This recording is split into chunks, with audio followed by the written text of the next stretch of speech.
जैसा आप बनना चाहते हैं वैसा नहीं बन पा रहे हैं तो जानिए उसका असली कारण गौतम बुद्ध की कहानी से।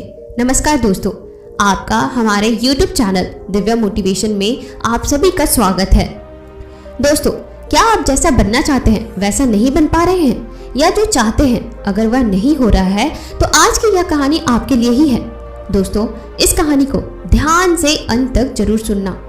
दोस्तों, अगर आप इस कहानी को अंत तक ध्यान से सुनते हैं तो आपको इस कहानी से कुछ ऐसा सीखने को मिलने वाला है जो आपको आपकी लाइफ में बहुत काम आने वाला है।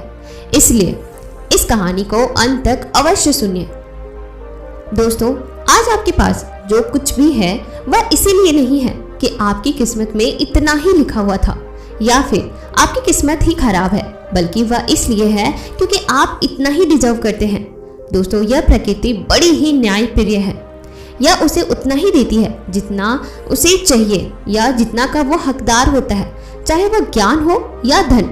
अभी आपके पास उतना ही है जितना कि आप हकदार हो, लेकिन अगर आपको इससे भी ज्यादा चाहिए तो आपको उसके काबिल बनना होगा।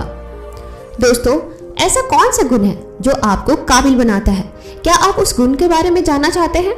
अगर आप जानना चाहते हैं तो आप गौतम बुद्ध के जीवन की इस कहानी को अंत तक ध्यान से जरूर सुनिएगा। इस कहानी को सिर्फ समझिएगा मत, बल्कि इस कहानी को अपने भीतर उतारने की कोशिश भी कीजिएगा।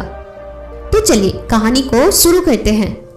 दोस्तों, गौतम बुद्ध को एक बार एक सभा में भाषण करना था और जब सभा का समय समाप्त हुआ तब बुद्ध वहां आए और बिना कुछ बोले ही वहां से चले गए। तकरीबन 100 से भी ज्यादा लोग बुद्ध का उस सभा में इंतजार कर रहे थे और बुद्ध के इस तरह के व्यवहार को देखकर सभी लोग बहुत चौंके, लेकिन किसी ने भी बुद्ध से कोई भी प्रश्न नहीं किया। दोस्तों, अगले दिन फिर से सभा का आयोजन हुआ और दूसरे दिन सभा में लोगों की संख्या तकरीबन घट गई। इस बार तकरीबन 80 लोग सभा में बैठे हुए थे।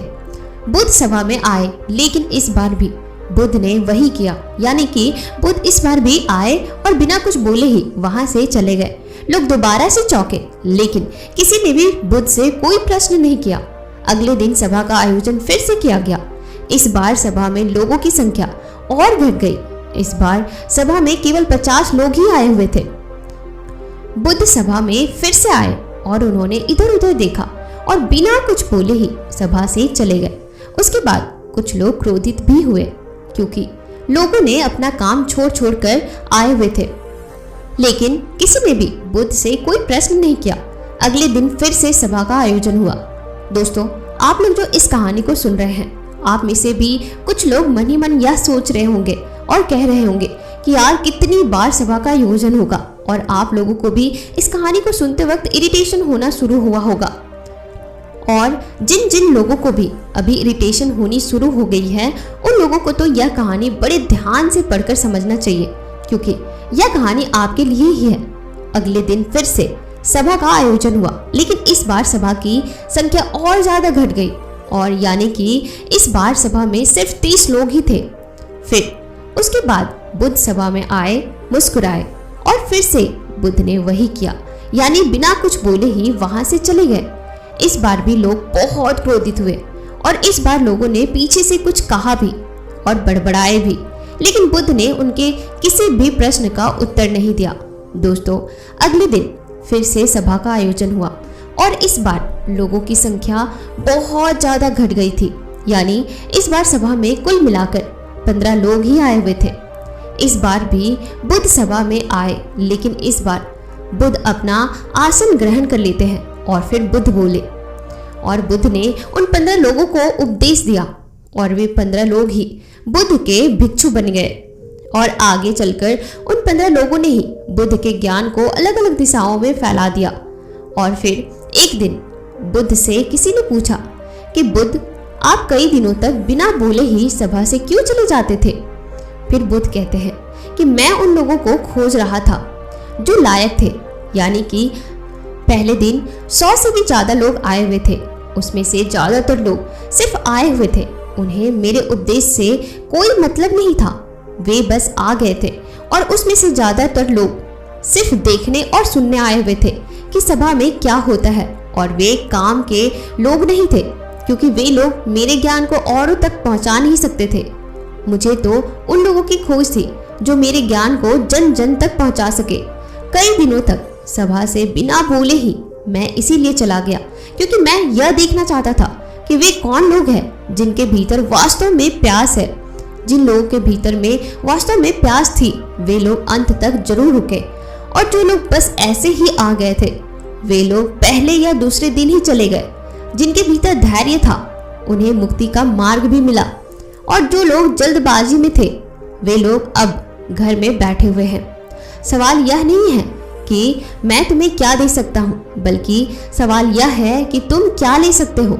तुम्हारा पात्र कितना बड़ा है और तुम कितने के हकदार हो, उससे ज्यादा तुम्हें नहीं मिलेगा। फिर वह व्यक्ति बुद्ध से पूछता है कि बुद्ध लायक कैसे बने। फिर बुद्ध कहते हैं कि धैर्य के द्वारा। जिस व्यक्ति के अंदर धैर्य है वह अपने जीवन में कुछ भी पा सकता है। सभा में जितने भी लोग आए हुए थे और उसमें से अंत तक वही रुके जिनके अंदर धैर्य था। चाहे तुम्हारे जीवन में तुम्हारा लक्ष्य जो कुछ भी हो, लेकिन तुम बिना धैर्य के सफलता के चरम तक नहीं पहुंच सकते। फिर वह व्यक्ति बुद्ध से पूछता है कि कोई भी व्यक्ति अपने भीतर के धैर्य को कैसे बढ़ाए। बुद्ध कहते हैं निरंतर अभ्यास के द्वारा हम अपने भीतर के धैर्य को बढ़ा सकते हैं। जैसे कोई व्यक्ति जब ध्यान करना शुरू कर देता है तो उसका मन उसके सामने कई सारे अड़चन लाता है, लेकिन उसका धैर्य उसे एक दिन उसके लक्ष्य तक जरूर पहुंचा देता है। फिर वह व्यक्ति बुद्ध से कहता है कि मैं समझ गया बुद्ध कि मुझे धैर्य के साथ निरंतर अभ्यास करने की आवश्यकता है। दोस्तों, अब आपको समझ आ गया होगा कि आपके पास वह क्यों नहीं है जो आप पाना चाहते हैं, क्योंकि आप उसके लायक नहीं हैं। आप लायक तभी बनेंगे जब आप अपने भीतर धैर्य को बढ़ाएंगे। और धैर्य कैसे बढ़ेगा? धैर्य बढ़ेगा निरंतर अभ्यास के द्वारा। और अभ्यास कौन करेगा? अभ्यास करेंगे आप। तो फिर करते क्यों नहीं है? दोस्तों, खुद से ईमानदारी के साथ एक प्रश्न जरूर पूछिएगा कि जो आप भविष्य में बनना चाहते हैं उसके लिए क्या आप धैर्य के साथ कर्म कर रहे हैं? दोस्तों, अगर उसका उत्तर नहीं है तो अपनी असफलता के लिए जिम्मेदार आप खुद होंगे। दोस्तों, उम्मीद करती हूँ कि आज की ये बौद्ध कहानी आपको बहुत पसंद आई होगी। और साथ ही अगर आप हमारे चैनल पर नए हैं तो हमसे जुड़ने के लिए इस चैनल को जल्दी से सब्सक्राइब कर दीजिए, ताकि आगे से आने वाली जितनी भी कहानियाँ हो सबसे पहले आप सुन सके।